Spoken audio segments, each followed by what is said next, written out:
प्रसन्नता का कोई मार्ग नहीं है, प्रसन्नता ही मार्ग है। अगर आप, जैसे वो मेयो ने क्या कहा है कि एक सेटिस्फाई जो व्यक्ति होता है वो अच्छा उत्पादक होता है। ध्यान देना इस बात को, एक सेटिस्फाई पर्सन अच्छा प्रोडक्ट प्रोड्यूसर होता है, उत्पादक होता है। और टेलर ने कहा कि अच्छा जो उत्पादक को अगर पैसा दे दिया जाए,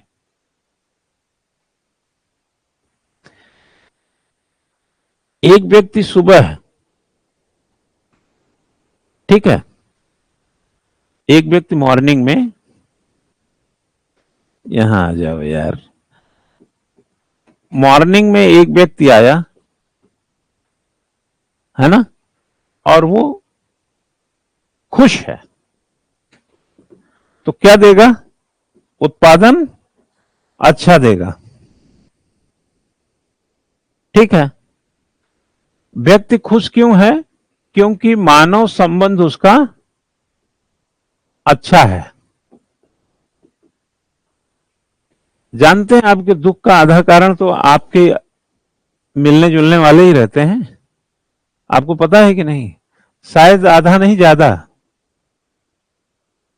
ऐसी रिसर्च करेंगे तो आधा नहीं ज्यादा मिलेंगे। हमारे सगे संबंधी ही हमारे दुख के कारण हैं, ठीक है। मानव संबंध अगर अच्छा है तो हम क्या रहेंगे? खुश रहेंगे। आ खुशी से खुदकुशी कर लें, उत्पादन दे दें। यहां मेयो काम कर रहा है। टेलर कहता है कि अगर इस व्यक्ति को शाम को आपने 500 रुपया दे दिया, जो इसकी कीमत है काम की, अब क्या होगा? अब ये खुश होगा। ये कब खुश हुआ? जब इसको दिहाड़ी मिल गई। यहां कब खुश था? जब रिलेशन अच्छा था। रिलेशन अच्छा है तो प्रोडक्शन अच्छा होगा, और दिहाड़ी मिलेगी तो आगे क्या करेगा? वो कल के लिए फिर तैयार रहेगा। ह्यूमन रिलेशन थ्योरी में भी प्रोडक्शन है, और काम करने के बाद दिहाड़ी में भी प्रोडक्शन है।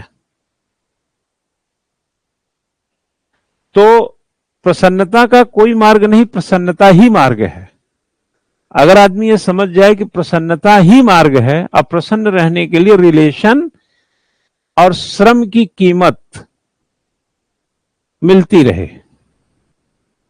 तो टेलर ने श्रम की कीमत से खुशी दिखाई, और मेयो ने संबंधों से। क्योंकि हम मानव एक सामाजिक प्राणी है, रोज संबंधों में जीता है, खाता है, रहता है, सब कुछ उसी में रहता है। अगर किसी से आप ही का झगड़ा हो जाए, मुंह लटका रहेगा दोपहर तक, किसी काम में मन नहीं लगेगा।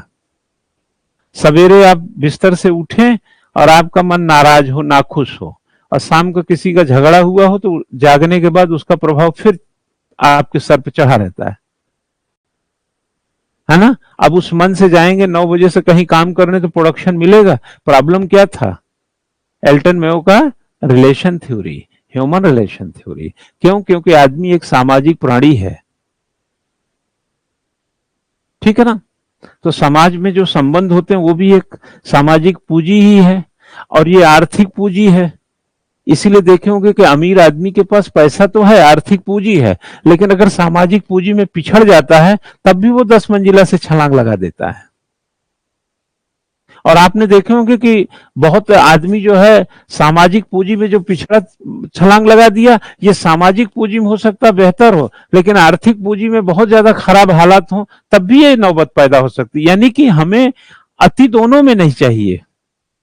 केवल हम सामाजिक पूंजी नहीं चाहिए हमको, और केवल आर्थिक पूंजी नहीं चाहिए, बीच का संतुलन चाहिए।